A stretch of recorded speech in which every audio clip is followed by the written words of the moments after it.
With the new A119 Mini 2, Viofo promised big features in a small body and price. Is the new Sony Starvis image sensor good enough for great daytime and low-light video? Let's inspect.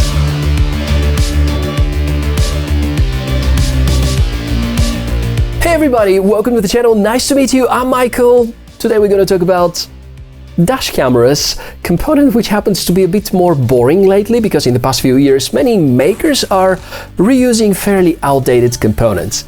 But among the big news from the past few months is that Sony have released their Starvis 2 image sensor line, and Viofo, who have designed this A119 Mini, have been among the first to adopt this new line of image sensors, which is supposed to significantly improve the low light video recording performance. So in this video I'll point out to the strong, the weak sides, and show you a lot of samples so that we can figure out whether that's the right dash camera for you. Viofo A119 Mini is launched at just $10 more than the price of the predecessing generation and packs a bunch of quite nice features in a wedge form. It brings in some significant enhancements, including 60 frames per second recording feature, better image sensor, and voice controls, meaning that it's ready to compete with some of the high-end models by 70mi, Blackview Thinkware, and others. Unpacking.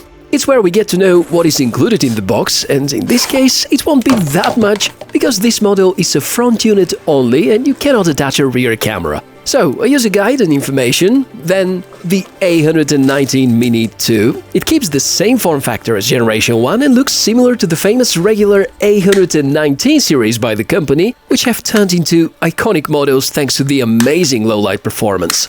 Apparently, you can tilt the camera with the optics so that the perfect angle can be reached, and a few ports are available on the sides.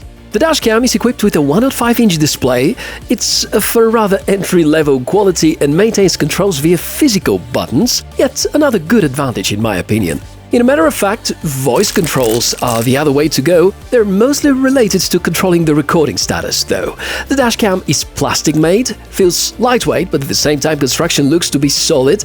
If you care about the specs, and I believe most of you do, my dear dashcam friends, here are the key highlights. Video recording goes up to 2K 60fps. The image sensor is the 1x2.8-inch IMX675. There's a 7-element glass with f/1.6 aperture, 140-degree wide viewing angle, intelligent voice control, dual-band Wi-Fi, a GPS logger, a G-sensor and motion control detection, micro SD card with support for up to 512 gigs, and you can control the dashcam with a smartphone app.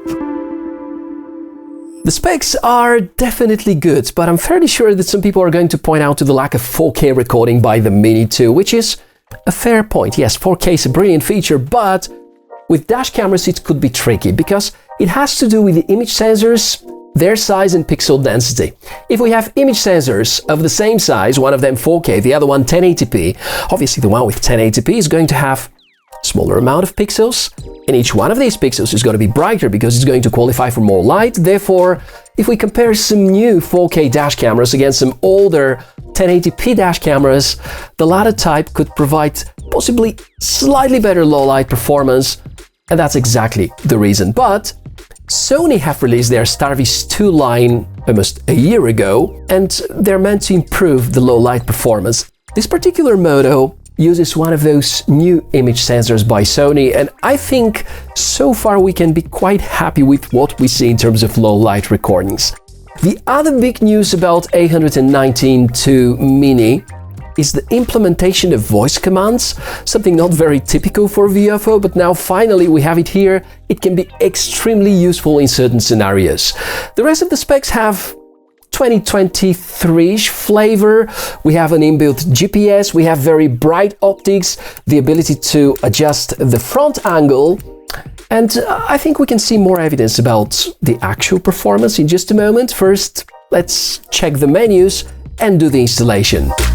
If you do it for the first time though, some planning is necessary. Choose the spot on the windshield wisely. Maybe you can try to find the best match prior to sticking it to the windshield. There's a folio included. It's a thin layer to remain between the glass and the dash camera holder adhesive tape. It's meant to be used for easy removal of the dash cam and is not going to impact the stability at all. Connecting the cable to the car's cigar lighter port is the next step, or if you want to use parking modes, you're gonna need to order the HK4 hardwire kit and install it to the car's fuse box, a procedure which requires better understanding of your car's electric setup, and you might need professional assistance. Also, don't forget about the quick release feature. If you're concerned about the area where you park your car, detaching the Viofo A119 Mini 2 happens within seconds. Concerning the menus, I think staying with the default as a starter is a very good idea. Most of the default settings are well chosen so that they cover a lot of different use cases. If you know what you're doing, you can of course tune some of these parameters, like choose a different recording resolution, enable wide dynamic range, enable or disable the microphone, customize the timestamp. Features are many, and they're also present at the smartphone app, which is, in my opinion, the easier way to tune them. Firstly, because everything is at the same page, and secondly, you can download recordings in case you need such. The buttons on the dashcam itself can also be helpful while you're driving. There's a quick microphone mute button, the Wi-Fi button operation, and the ability to mark a video as an emergency video.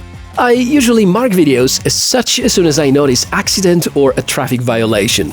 With the installation and the configuration out of our way, time to discuss the video quality. Of course, daytime videos look great. Modern image sensors and system-on-chips guarantee almost stellar daytime footage, no matter what. Of course, if it's rainy or cloudy, you may not be too happy with the exposure, but overall there are plenty of well-visible details. Viofo A119 Mini 2 offers recordings up to 60 frames per second. This is a more intensive bitrate, but please note that higher frame rates may be a good idea when it is bright. They will certainly reduce the amount of details at night. I'd keep the frame rate down to 30 for most cases.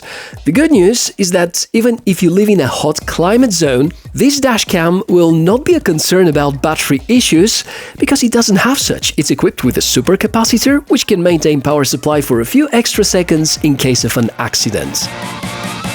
At night, results are solid. Perhaps A119 V2 and 3 might be a tad better because of the pixel density, but this one, equipped with the newer Sony image sensor, is offering more colors and better contrast.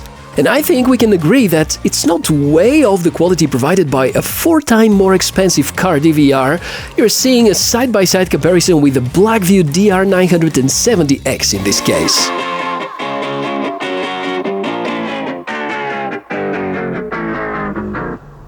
Here's the microphone test, Viofo A119 Mini 2, and I'm driving right now with approximately 45 km per hour. If you wonder about the microphone quality, that's it. Just as always, I try to do my best to show you everything meaningful about each and every product tested and reviewed here on the channel, so now it's fair to discuss the drawbacks. This new Viofo dashcam is not supporting ADAS, it doesn't have port for a rear module, there is no external microphone support, and sometimes there have been some randomly executed voice commands.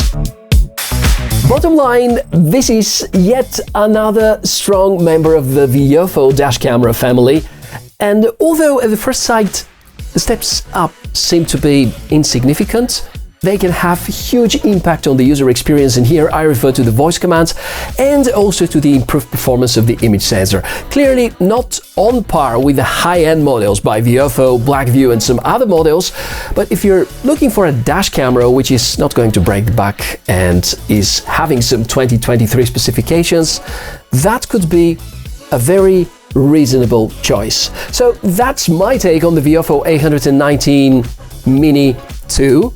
And in case you have some follow-up questions or you want to share your opinion about it, comments are the right place to do it.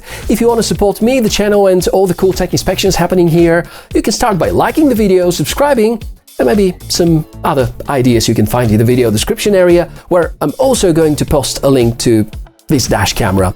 So that's everything about today's episode. Thank you very much for watching. It's been a pleasure and privilege to have you around. I'm Michael and look forward to seeing you in the next video. Bye!